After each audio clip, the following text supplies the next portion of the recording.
அஸ்ஸலாமு அலைக்கும் வரஹ்மத்துல்லாஹி வபரகாத்து. அன்பிற்குரிய சகோதர சகோதரிகளே, நீங்களும் ஆலிம்களாகலாம் என்கிற இந்த பாடத்தில் திங்கள் செவ்வாய் ஆகிய 2 நாட்கள் உலூமுல் ஹதீஸ் என்ற ஹதீஸ் கலையை பற்றி நம்ம பார்த்து வருகிறோம். நேற்றைய தினம் என்ன பார்த்தோம் என்று கேட்டால், குர்ஆனுக்கு மாற்றமாக உமர் ரலியல்லாஹு அன்ஹு அறிவித்த 2 செய்திகளையும், அவங்க மகன் இப்னு உமர் ரலியல்லாஹு அன்ஹு அவர்கள் அறிவித்த ஒரு செய்தியையும் ஆயிஷா நாயகி மறுத்தார்கள்.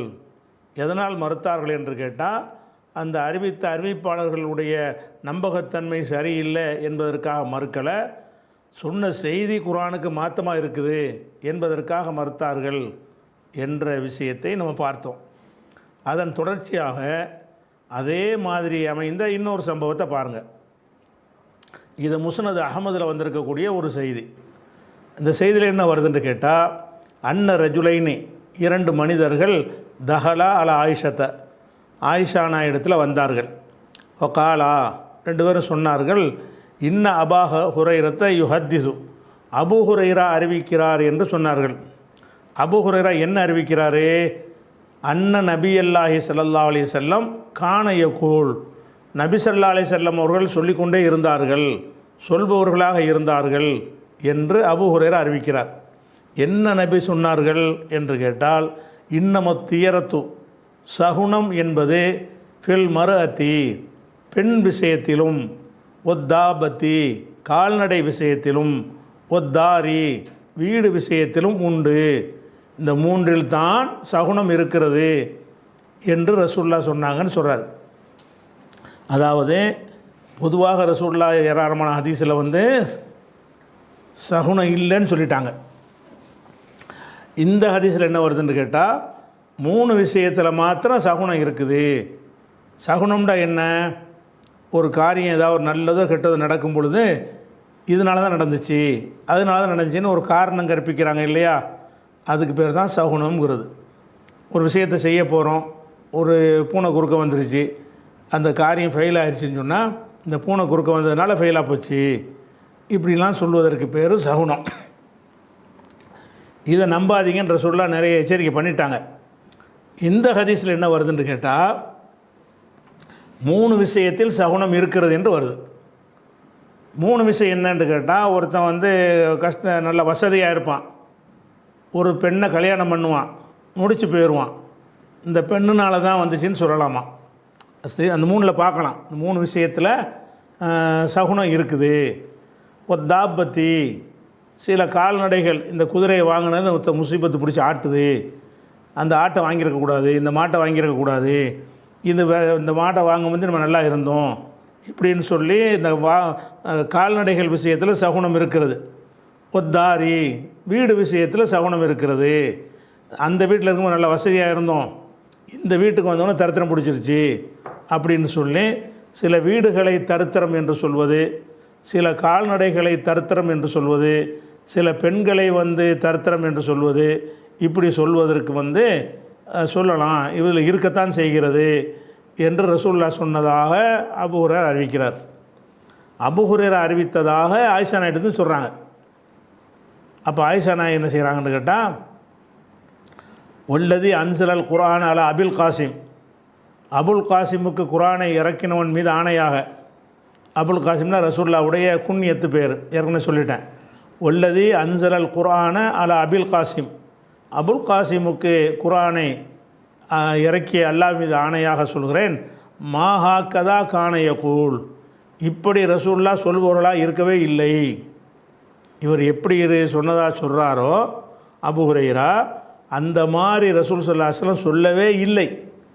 வலாக்கின்ன நபி அல்லாஹி ஸல்லல்லாஹு அலைஹி வஸல்லம் கான யகூல், இருந்தாலும் நபி ஸல்லல்லாஹு அலைஹி வஸல்லம் சொல்லி கொண்டிருந்தார்கள். என்ன சொன்னார்கள்னா, கான அஹ்லுல் ஜாஹிலியத்தி யகூலுன், ஜாஹிலியா காலத்து மக்கள் சொல்லி கொண்டிருந்தார்கள், தியரத்து வில் மராத்தி ஒத்தாரி ஒத்தாபத்தி என்று சொல்லி கொண்டிருந்தார்கள். இதுதான் ரசூலுல்லாஹ் சொன்னது. ஜாஹிலியாக்காரர்கள் இப்படி சொல்லுகிறார்கள்னு சொன்னாங்கல்ல, அது அவர் காதில் உழுவலை. அதாவது 3 விஷயத்தில் சகுனம் இருக்கிறது அப்படின்னு சொல்லி அந்த காஃபிர்கள் சொல்கிறார்கள்னு ரசூலுல்லாஹ் சொல்லியிருக்கிறாங்க. ஜாஹிலியாக்காரங்க சொல்கிறாங்க, முஷ்ரிக்குகள் சொல்கிறாங்கன்னு சொல்லியிருக்கிறாங்க. இவர் கேட்ட அபூ ஹுரைரா என்ன பண்ணிட்டாருன்னு கேட்டால், அந்த காபிர்கள் சொல்கிறாருங்கிற வார்த்தையை மறந்து விட்டு இதை ரசூல்லாவே சொல்வதாக சொல்லிவிட்டாரு. அந்த சம்பவம் இப்படி தான் ரசூல்லா சொன்னாங்க. எப்படி சொன்னாங்க என்று கேட்டால், அத்தீயரத்து ஃபில் மராத்தி ஒத்தாரி ஒத்தாபத்தின்னு சொல்லலை. வேறு எப்படி சொன்னார்கள்? கான அஹ்லுல் ஜாஹிலியத் யகூலூன். இதுதான் அபூ ஹுரைரா மறந்த விஷயம். கான அபூ ஹுரைரா கான அஹ்லுல் ஜாஹிலியத் யகூலூன், ஜாஹிலியாக்காரங்க சொல்கிறாங்க. அப்போ இந்த 3 விஷயத்தில் சகுனம் இருக்குது என்பது ஜாஹிலியா மக்களுடைய, அறியாமை காலத்து மக்களுடைய கொள்கை. இப்படித்தான் ரசூல்லா சொன்னார்கள்னு அதை கவுண்டர் கொடுத்துட்டாங்க. அப்போ இவர் என்ன பண்ணிட்டாரு? 3 விஷயத்தில் சகுனம் இருக்குதுன்று காபிர்கள் சொல்கிறார்கள்னு சொல்லும்போது அந்த காபிர்கள் சொல்கிறார்கள்னு அவர் கவனிக்கலை. இன்னும் அரபியில் அந்த காபிர்கள் சொல்கிறார்கள்ங்கிற அந்த வாசகத்தை முன்னாடி போட்டுருவோம், தமிழில் பின்னாடி போடுவோம். உதாரணம் பாருங்களேன், கான அஹ்லுல் ஜாஹிலியத் யகூலூன்னு முதல்ல வந்துருச்சு. அதுக்கப்புறம் தீயரத்து ஃபில் மராத்தி ஒத்தாரி ஒத்தாபத்தின்னு வருது. தமிழில் மொழிபெயர்க்கும் போது என்ன செய்வோம்? அத்தீயரத்து ஃபில் மராத்தி ஒத்தாரி ஒத்தாபத்தி என்று ஜாஹிலியாக்காரங்க சொல்கிறாங்கன்னு அதை சொல்கிறாங்க என்பது பின்னாடி போடுவோம். இது முன்னாடி போட்டுருவாங்க அரபியில்.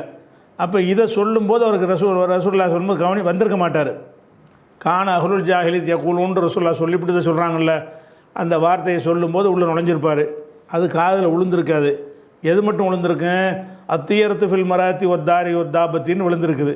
அதனால என்ன ஆச்சுன்னு சொன்னால் அவர் தப்பாக சொல்லிட்டார், பொய் சொல்லலை.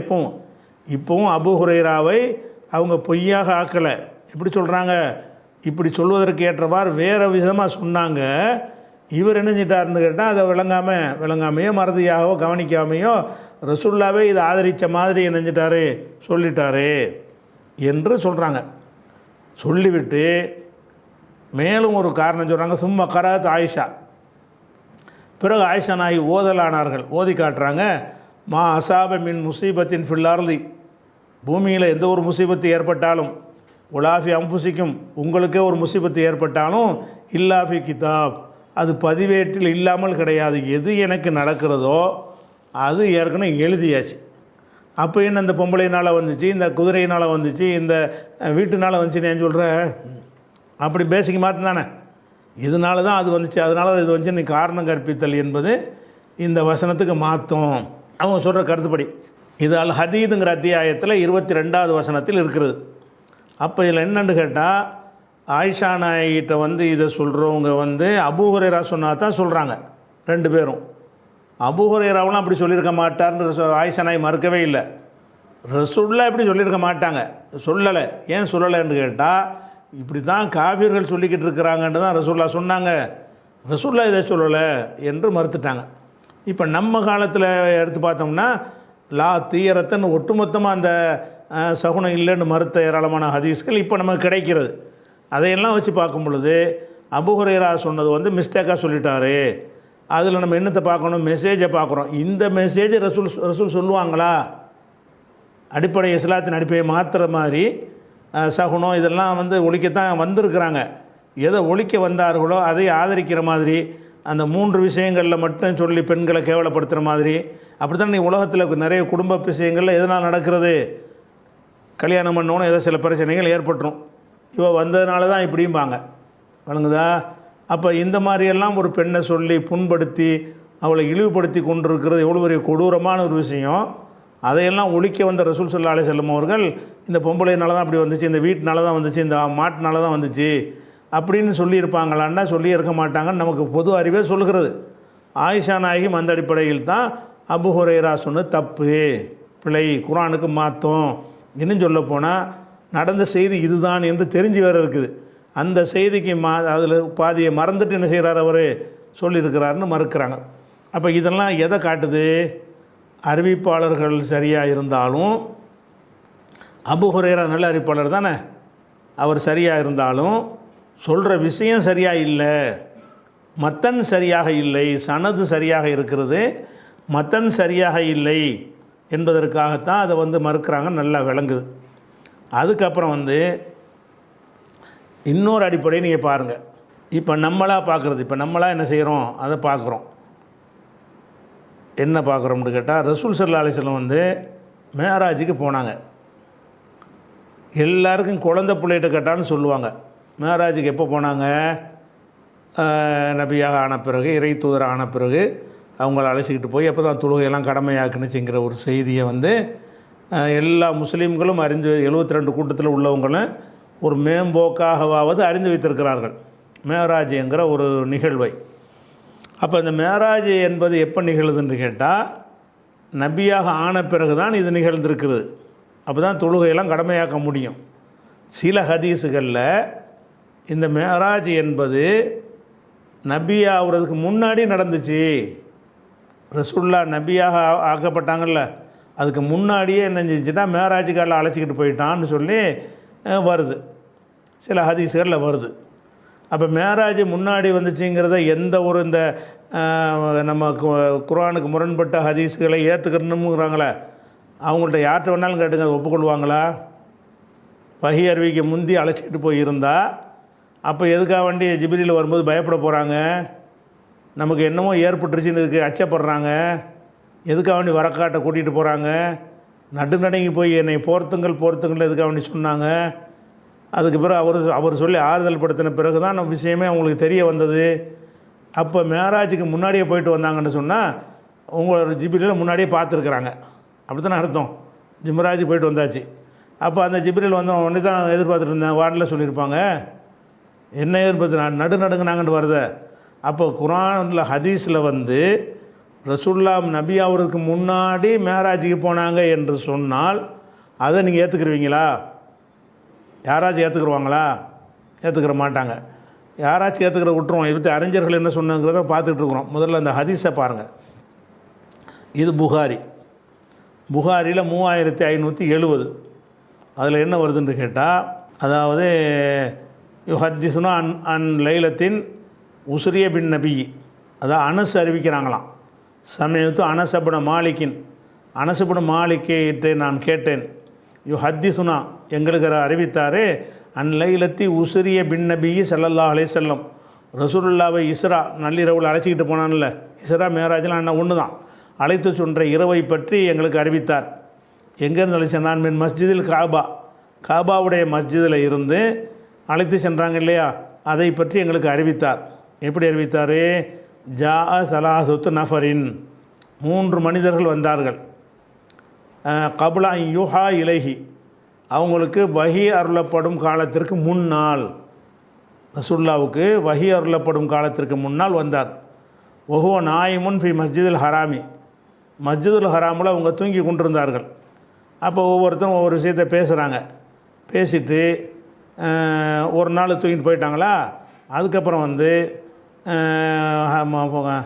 மறுபடி ஹத்தா ஜாவு லைலத்தன் உஹ்ரா, மறுநாளும் வந்தார்கள்.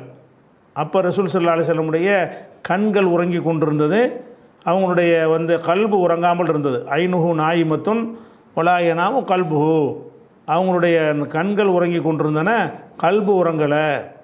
கதாலிக்க லம்பியாவு, எல்லா நபிமார்களும் இப்படித்தான். தனாமு ஐயுனுகும், அவங்களுடைய கண்கள் உறங்கும். ஒலா தனாமு குலூபுகும், அவங்களுடைய குலூபு உள்ளங்கள் உறங்காது அப்படின்னு சொல்லிட்டு, அப்போ நாள் ஒரு 3 பேர் வந்து என்னென்னமோ பேசிட்டு போகிறாங்க. பெரிய விஷயம் அதில் வருது. அதுக்கப்புறம் மறுபடியும் வந்து வேறு வர்றாங்க. அப்போ வந்து ஜிப்ரீல் தான் இப்போ வந்திருக்கிறாரு. வந்தால் ரசூல்லா தூங்கிட்டு இருக்கிறாங்க என்று சொன்னால் அதுக்கு அர்த்தம் என்ன? உடல் தூங்குகிறது, கண்கள் தூங்குகிறது, கல்பு தூங்கலை. கண் மட்டும் ரெஸ்ட் எடுக்குது, பேசுகிறது போகிறது வாரது எல்லாமே அவங்களுக்கு விளங்குகிறது. இப்படியான ஒரு நிலையில் இருக்கிறாங்க. நபிமார்கள் இப்படி தான் தூங்குவார்கள் வர சேர்த்து வந்துருச்சா. அப்போ பார்த்த வல்லாஹு ஜிப்ரீல் அவர்களை பொறுப்பெடுத்து கொண்டு சும்மா அரஜபிஹி இல சமாயி, பிறகு வானத்திற்கு கொண்டு சென்றார்கள். இது எப்போ நடந்த சம்பவம்? வஹி அருளப்படுவதற்கு முன்னால், 40 வயசுக்கு முன்னால், ஹிரா குகையில் அல்லாஹ் வந்து இக்ரன்னு சொன்னான்ல, அதுக்கு முன்னால்.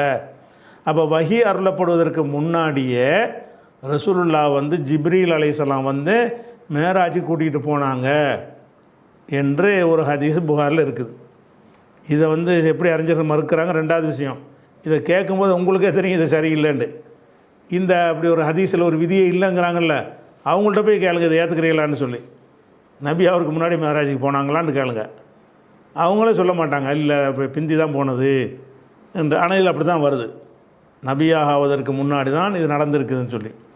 அதுக்கடுத்து இதே விஷயம் புகாரியில் வந்து 7517வது ஹதீஸ்லையும் வருகிறது. எப்படி வருதுன்னு கேட்டால், இதே மாதிரி ஜிப்ரீல் வந்து போனலாம் இருக்குது. அதில் கூடுதலாக என்ன செய்யுதுன்னு கேட்டால், அவர் உடனே ரசூலுல்லாஹ் தூக்கி கொண்டு போய் இப்போ வல்லவூஹு இந்த பேர் ஜம்சம், ரசூலுல்லாஹ் ஜம்சம் கிணத்துக்கிட்ட வைத்தார்கள். வைத்து ஃபத்த வல்லாஹு மின்ஹும் ஜிப்ரீலு, ஜிப்ரீல் அவரை பொறுப்பேற்றுக்கொண்டு இப்போ ஷக்க ஜிப்ரீல் அப்படி பிளந்தார். மாபைன நஹரிஹி இலா லப்பத்திஹி, அவங்களுடைய நகருண்டா அந்த தொண்டைக்குழியை அறுப்பாங்கள்ல, அதிலேருந்து இதயம் வரைக்கும் உள்ள பகுதி வரைக்கும் அறுக்கிறார், பிளக்கிறார். ஹத்தா ஃபரக மின் சதுரிஹி ஒ ஜௌஃபி, அதை இதயத்தில் இருந்து உள் வயிற்றில் இருந்து என்ன செஞ்சாரு, அறுத்து முடித்த உடனே வகசலஹு, அதை கழுவுனார். மிம்பாய் ஜம்சம் தண்ணீர்னால் கழுவுனார். எதிகி கைனால் கழுவுனார். ஹத்தா அன்கா ஜௌஃபஹு, உள்ளுக்கு உள்ள பகுதியெல்லாம் க்ளீன் பண்ணுறாரு. க்ளீன் பண்ண உடனே சும்மா உத்தியபி தஸ்திமின் தஹபின், பிறகு தங்கத்தட்டு கொண்டு வரப்பட்டுச்சு. அதுக்கப்புறம் ஃபிஹி தௌரும் மின் தஹபின் மஹசூன் ஈமானுன் ஹிக்மத்தன், ஈமான் ஹிக்மத்தெலாம் நிரப்பப்பட்ட ஒரு இதை கொண்டு வந்து ஹஷாபிஹி சதுரஹு, அவங்களுடைய சதுர நினைஞ்சாங்க, அதை வச்சு தைச்சாங்க. அதுக்கப்புறம் வந்து வானத்துக்கு கொண்டு போனாங்கன்னு இருக்குது. இது வந்து மேராஜுக்கு முன்னாடி இதயம் பிளக்கப்பட்டதுலாம் வருது இல்லையா, வேறு ஆதாரப்பூர்வம்னு அது சில வருது. ஆனால் இதுலேயும் வருது. ஆனால் இதில் என்ன மேட்ரு இதில் பிரச்சனைன்னு கேட்டால், இது எல்லாமே கபுல யூஹா இலைஹி, இதில் இந்த ஹதீஸ்லேயும் அந்த வாசகம் தான் வருது பாருங்கள். இந்த ஹதீஸ்லையும் இந்த சம்பவத்துலையும் என்ன வருதுன்னு கேட்டால், கபுல யூஹா இலைஹி, இந்த பாருங்கள், 3 நபர்கள் வந்தார்கள். கபுல யூஹா இலைஹி, அவங்களுக்கு வஹி அருளப்படுவதற்கு முன்னால், வஹி அருளப்படுவதற்கு முன்னால் தான் மேராஜ் நடந்தது என்று சொல்லி புகாரியுடைய மேராஜ், இந்த இதயம் பிளந்தது, அப்புறமேல சம்சம் போட்டு கழுவுனது, அப்புறம் தூக்கிட்டு போனது எல்லாமே இந்த ஹதீஸில் வருது. எப்படி வருது, கபுலா யூஹா இலைஹின்னு வருது. சரி, இதே மாதிரி வந்து இதே செய்தி முஸ்லீம்லேயும் வருது. முஸ்லீமில் எப்படி வருதுன்னு கேட்டால் அதே தான், கபுலா யூஹா இலைஹின்னு வருது. இதை வந்து இதில் 2 விஷயத்தை பார்க்கணும். இதில் வந்து நம்ம குர்ஆனுக்கு மாற்றமான ஹதீஸுகள்னு நம்ம ஒரு பட்டியல் போட்டு நம்ம ஒரு விமர்சனம் பண்ணுவோம். அந்த இதுக்கு நான் இதை எடுத்து வைக்கல. அந்த பட்டியல் நம்ம எடுத்து வச்சு எப்படி குர்ஆனுக்கு முரணானது என்றதை விளக்குவோம். இப்போ இதை பற்றி அறிஞர்கள் சொன்னது தான் நமக்கு டாபிக். யாராவது சொல்லியிருக்கிறாங்களான்னு கேட்குறாங்களா, அதுக்கு தான் இதை எடுக்கிறேன். யாராவது குர்ஆனுக்கு முரண்பட்டால் ஏற்றுக்கொள்ளக்கூடாது என்று யாராச்சும் சொல்லியிருக்கிறாங்களா அப்படின்னு சொல்லிட்டு போது, அதை ஷரஹுன் நவவி இமாம் நவவின்னு ஒரு பெரிய அறிஞர் இருக்கிறார். முஸ்லீம்ங்கிற நூலுக்கு வந்து விரிவுரை எழுதியவர். இவரை வந்து ரொம்ப எல்லோரும் மதிக்கக்கூடிய ஒரு அறிஞர். எல்லா தரப்பும் மதிப்பாங்க. மதுஹபில் உள்ள 4 மதுஹபுக்காரங்களுமே இவரை மதிப்பாங்க. ஆனால் இவர் ஷாஃபி மதுஹபு சார்பாக உள்ள ஒருத்தர். இருந்தாலும் தக்லீத்வாதி இல்லை. ஷாஃபி இமாம் சொன்னதிலே தப்பாக இருந்தால் அவருடைய நூலிலே கண்டிக்கவும் செய்வார். அவர் வந்து நவவி இமாம்ங்கிறவர். அவர் முஸ்லீம்ங்கிற நூலுக்கு வந்து விரிவுரை எழுதியிருக்கிறார். அந்த விரிவுரையில் என்ன செய்கிறாருன்னு கேட்டால், கஜ்ஜா ஃபி ரிவாயத்தி ஷரீக்கின் ஃபி ஹாதல் ஹதீஸ் ஃபில் கிதாபி, இந்த கிதாபில் உள்ள இந்த ஷரீக்குடைய ஹதீஸ் இருக்குல்ல, இந்த ஹதீஸை தான் சொல்கிறாரு. ஃபில் அவுஹாமுன், இதில் இப்போ நிறைய கற்பனைகள் உள்ளது, தவறுகள் உள்ளது. அன்கரஹ அலைகள் உலமாவோ, அறிஞர்கள் இதை வந்து மறுத்திருக்கிறார்கள்ங்கிறார். எதை மறுக்கிறாங்க? நான் மறுக்கிறதுக்கு சொல்லலை, நானே இதை மறுக்குவேன். நான் வகைக்கு முன்னாடி தப்பு தான் அது. அதுக்கு முன்னாடி அந்த இது நிலைப்பாடை இருக்கலை. அறிவிப்பாளர் சரியாக இருந்தால் தூக்கி போட்டு போயிட வேண்டியதான், ஏற்றுக்கிற வேண்டியதான் என்று சொல்கிறீங்களே. நீங்கள் அனைவரும் ஒத்துக்கொண்டிருக்கக்கூடிய நபவி இமாம் அவர்கள் ஹதீஸ் கலையில் ஈடுபட்டவர், ஃபிக்கு எழுதினோரு, ஹதீஸ் விரிவுரை நூல்கள் எழுதினவர், அந்த மாதிரி 40 ஹதீஸுகள்னு போட்டு புஸ்தகம் போட்டிருப்பாங்கள்ல, அது நவவி தான் பிரபலியமானது. அர்பைன நவவியா, நவவி எழுதிய 40 நூல்கள் அப்படிலாம் ஹதீஸுகள் இருக்குது. ஒரு பெரிய ஸ்காலர், இவர் பெரிய ஸ்காலர் தான். இவர் என்ன செய்கிறாருன்னு கேட்டால், ஸ்காலர்னு சொன்னதுனால நாளைக்கு ஒரு தவறான சொன்ன விமர்சிக்க கூட அர்த்தம் கிடையாது. அதிகமாக சரியாக சிந்தித்தவர், சரியா? அவர் என்ன செய்கிறாருன்னு கேட்டால், ஃபி ஹாதல் ஹதீஸ் வில் கிதாபி, இந்த கிதாபில் உள்ள இந்த ஹதீஸில் அவுஹாமுன், நிறைய வகுமுகள், தவறான செய்திகள் இருக்கிறது. அன்கரஹ அலைகள் உலமாக்கள்லாம் என்ன செஞ்சுருக்கிறாங்க, இதை வந்து மறுத்திருக்கிறாங்க. அது போக என்ன செய்கிறாருன்னா, கத்து நப்பக முஸ்லிமுன் அலா தாலிக்க, முஸ்லீம் இமாமே என்ன செஞ்சிருக்காருன்னு கேட்டால் இது சம்பந்தமாக உணர்த்தியிருக்கிறாரு. அந்த ஹதீஸில் எப்படி உணர்த்தியிருக்கிறாரு? பி கௌலிஹி ஃபகத்தம வ அஹர வ ஜாத வ நகஸ மின்ஹா கவுலுஹு வதாலிக்க கபல யூஹா இலைஹ. கபல யூஹா இலைஹிங்கிற வார்த்தையை சொல்கிறதுக்கு குறைச்சிருக்கான்னு சொல்லிட்டார். கவுலுஹு வதாலிக்க கபல யூஹா இலைஹி, தாலிக்க கபல யூஹா இலைஹி என்ற சொல்லாவது, அதான் இப்போ நமக்கு டாப்பிக்கு. இதை பற்றி நவவி சொல்கிறாரு. தாலிக் கவுலுஹு, இந்த அறிவிப்பாளருடைய சொல்லு என்ன சொல்லு? வதாலிக்க கபல யூஹா இலைஹி, இந்த சம்பவம் நடந்தது வஹி அருளப்படும் காலத்திற்கு முன்னால், நபியாக ஆவதற்கு முன்னால் என்ற இந்த சொல் இருக்குத. வஹுவ கலத்துன், இது பெரிய குற்றம், பெரிய பிழை, பெரிய தவறு. லம் யுவாஃபுக் அலைஹி, இது இதுக்கு யாரும் ஏற்றுக்கொள்ளவே இல்லை, யாரும் ஒத்துக்கிறவே இல்லை. இப்போ இன்னல் இஸ்ரா, இந்த இஸ்ரா என்கிற பயணம் இருக்குது, மேராஜ் பயணம், அதில் அகல்லு மா கீலஃபிஹி, அதில் சொல்லப்பட்ட செய்திகள் எப்போ நடந்துச்சுங்கிற விஷயத்தில் பல விதமாக 2வது வருஷம் நடந்துச்சு, 3வது வருஷம் நடந்துச்சு, பல கருத்துக்கள் இருக்கிறது.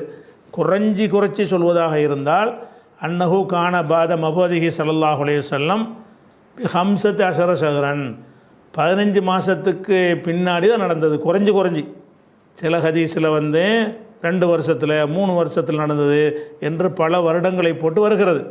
குறைச்ச நம்பர் எவ்வளோ வருதுன்னு கேட்டால் 15 மாதங்கிறது தான். நபியாக ஆகி 15 மாதத்துக்கு பிறகு தான் மேராஜ் நடந்துச்சின்னு வரும் பொழுது, இது நபி ஆகிறதுக்கு முன்னாடி வந்துச்சுங்கிறது எப்படி சரியாக வரும் என்று அவர் கேட்குறாரு. அதுக்கப்புறம் ஒமின்ஹா அன்னல் உலமாக்கள் முஜிம்மியூன, ஏகமனதான ஒருமித்த கருத்தில் இருக்கிறார்கள். அன்ன ஃபர்லா சலாத்தி, தொழுகை கடமையானது கான லைலத்தல் இஸ்ரா, இஸ்ராவுடைய இரவில் தான் தொழுகையை கடமையானுச்சு. இப்போ கைஃபைய கூணு ஹாதா கபலம் யூஹா இலகி, அப்போ எப்படி வஹி அறிவிக்க முன்னாடி இந்த மேராஜ் ஏற்பட்டிருக்க முடியும்? தொழுகையை முஸ்லீமான பைசெல்லாம் வந்த பிறகு தான் தொழுகை கடமை. மேராஜுக்கு முன்னாடியே போயிட்டாங்கன்னா முன்னாடியே தொழுகை கடமையாயிடுச்சா என்று சொல்லி இதை யார் மறுக்கிறா? அறிஞர்கள் மறுத்தாங்களான்னு கேட்குறீங்க. இது அறிஞர்கள் மறுக்காட்டால் நீங்கள் மறுப்பீங்க. ஏன்னுட்டா வஹி அறிவிக்கிறதுக்கு முன்னாடி மேராஜ் நடக்கலை, யாரோ பிழை செஞ்சிட்டாங்கன்னு தான் சொல்லுவீங்க. ஆனால் அறிவிப்பாளர்கள் கரெக்டாக இருக்கிறாங்க, அறிவிக்கிற ஆட்கள் சரியாக இருக்கிறாங்க. சொல்லக்கூடிய அந்த உள்ளடக்கம் இதை விட அதிகமான ஹதீஸுகள் சொல்வதற்கு மாற்றமாக இருக்குது. இதில் எந்த கருத்தின் அடிப்படையில் இது நிராகரிக்கப்படுதுன்னு சொன்னால், நிறைய அறிவிப்புகளில் என்ன வருதுன்னா, நபியானதுக்கு பிறகு தான் மேராஜ் நடக்கிறது. இன்னும் சொல்ல போனால் அந்த மேராஜ் சம்பவத்தில் வரும் பொழுது, அதை பற்றி அல்லாஹ் குர்ஆனில் சொல்லும் பொழுது, சித்ரத்துல் முன்தகாவுலையும் அவரை 2வது ஒருக்கா பார்த்தார், முதல்ல ஒருக்கா பார்த்துட்டார். எங்கே இக்ரான்னு சொல்லும் பொழுது, உலகது ராகு நசிலத்தன் உஹ்ரா, மற்றொரு முறையும் அந்த ஜிப்ரீலை அவர் பார்த்தார். இந்த சிதறத்தில் முன்தகாவுக்கு அருகில் பார்த்தான். மேராஜுக்கு போய் பார்த்தா சொல்ல, அது 2வது சம்பவம் தான். அதுக்கு முந்தைய வஹி வந்துருச்சுன்னு காட்டுகிறது. அப்படி இருக்கும் பொழுது இந்த சம்பவத்தை நவவி இமாம் என்கிற ஒரு அறிஞர் என்ன செய்கிறார்னு கேட்டால், இது தவறு என்று மறுக்கிறார். எதன் அடிப்படையில் தவறுன்னு மறுக்கிறாரு? இந்த நிறைய ஹதீஸுகளில் இது அப்படி இல்லைங்கிற காரணத்தினாலையும், நபி ஆகிறதுக்கு முன்னாடி இதுக்கு தொழுகை எப்படி கடமையாகும்? தொழுகையை வாங்கத்தானே மேராஜுக்கு போனாங்க. அப்போ தொழுகை கடமையானது நபி ஆனதுக்கு பிந்தி தானே. இது முந்திய கடமையானது வருது, முந்திய எப்படி கடமையாகும்? வஹியே அவளை நபின்னு ஆக்கப்படலை, அப்போ எப்படி தொழுகை கடமையாக்கப்படும் அப்படின்னு சொல்லி மறுக்கிறாங்க. அப்போ இதெல்லாம் எதை காட்டுகிறது? ஹதீஸில் அறிவிப்பாளர் கரெக்டாக இருந்தாலும் உள்ளடக்கம் சரியில்லாமல் இருக்கும். அந்த மேற்று தான் சிந்திக்கணும். நீங்கள் ஆட்களை சிந்திக்கிறது கிடையாது.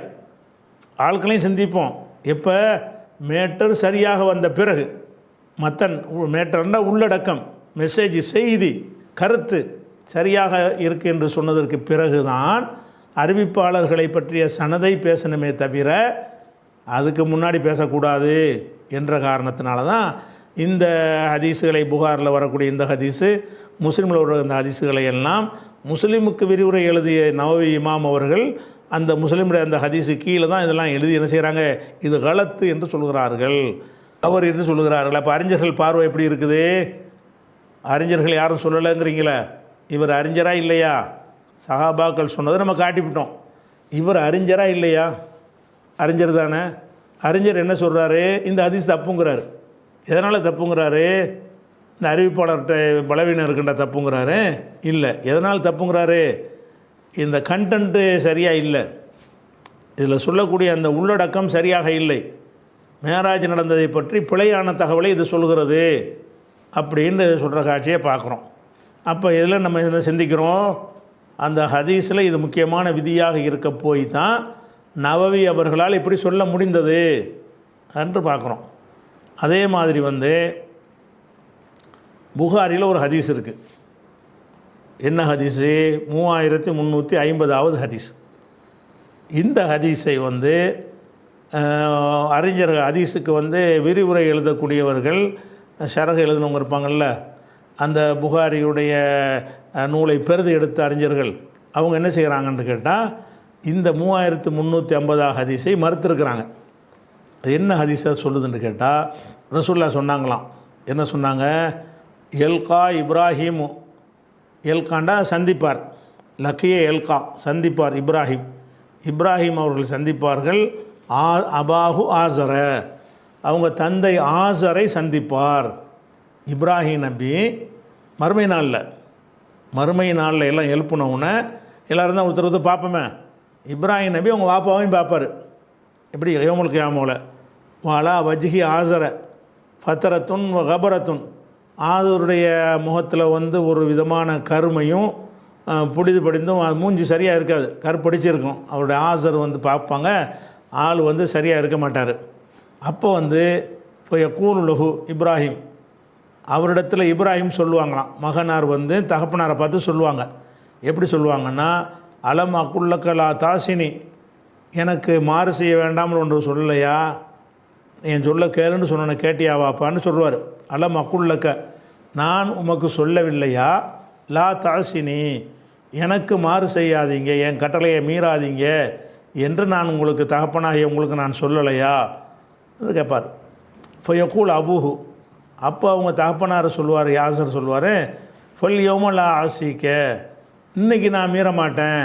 இன்றைக்கி மீறாமல் என்னதுக்கு ஆக போகுது? அவர் சொல்லுவார், இதுக்கு முந்தைய இப்படி நடந்துட்டேன், இன்றைக்கி நான் மீற மாட்டேன்னு சொல்லிடுவார். இன்றைக்கி நான் அவங்க சொல்கிற கேட்குறேன் அப்படிம்பார். இப்போ யக்கூல் இப்ராஹிம், உடனே இப்ராஹிம் அவர்கள் சொல்வார்கள், யா ரப்பி, என் இறைவா, இன்னக வாத்தனி, நீ எனக்கு வாக்களித்திருக்கிறாய். என்ன வாக்களித்திருக்கிறாய்?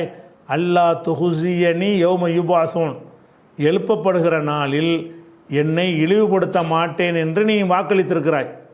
என்னை கியாமத்து நாளில் என்னை இழிவுபடுத்த மாட்டேன் என்று நீ அல்லாட்ட பேசுகிறாங்க. இப்ராஹிம் நபி வாப்பா சம்பந்தமாக பேசுகிறாங்க. இறைவா, என்னை இழிவுபடுத்த மாட்டேன் என்று நீ வாக்களித்திருக்கிறாய். ஃபையு ஹிசியின் அஹ்ஸா மின் அபில் அபாத், என்னுடைய தகப்பன் இருக்கார, அவரை விட எந்த இழிவு பெரிய இழிவாக இருக்க முடியும்? என் தகப்பனை நீ நரகத்துக்கு போகணும்னு சொன்னீன்னு சொன்னால் அதை விட இழிவு என்ன இருக்குது? எனக்கு என்னை இழிவுபடுத்த மாட்டேன்னு சொல்லியிருக்கிறீங்களே, என்னை இழிவுபடுத்த மாட்டேன்னா எங்கள் வாப்பாவுக்கும் கண்ணியம் கொடுக்கணும்ல என்று அவர் கேட்பார். இப்போ யக்கூல் உல்லாஹு, அல்லாஹு சொல்லுவான், இன்னி ஹர்ரம்துல் ஜன்னா அலல் காஃபிரீன், ஜன்னத்தை காஃபிர்களுக்கு நான் ஹராமாக்கி விட்டேன்.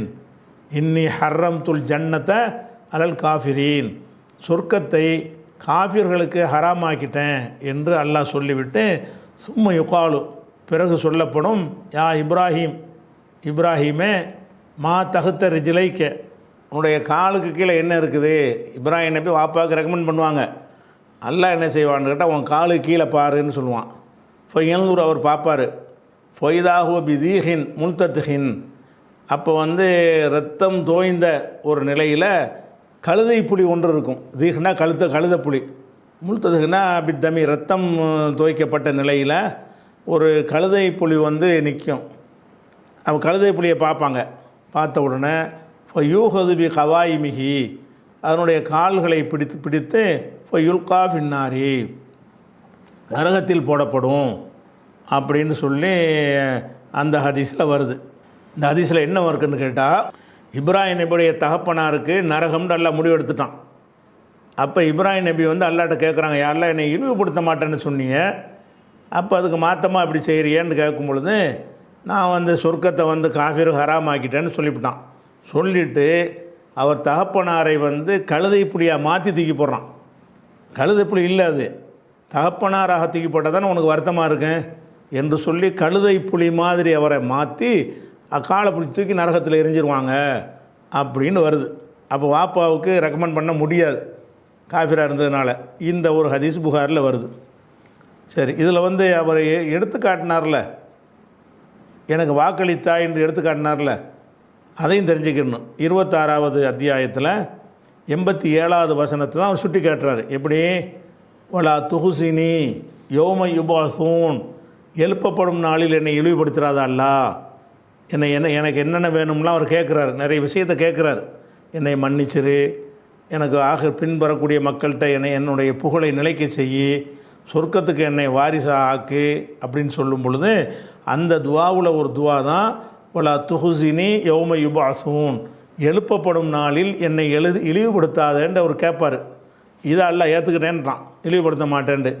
அதைத்தான் கேட்குறாரு, என்னை இழிவுபடுத்த மாட்டேன்ட்டீங்கள, இப்போதைக்கு நீ நரகத்தில் போட்டின்னு எங்கள் வாப்பா நரகத்தில் போட்டால் என்ன அர்த்தம்?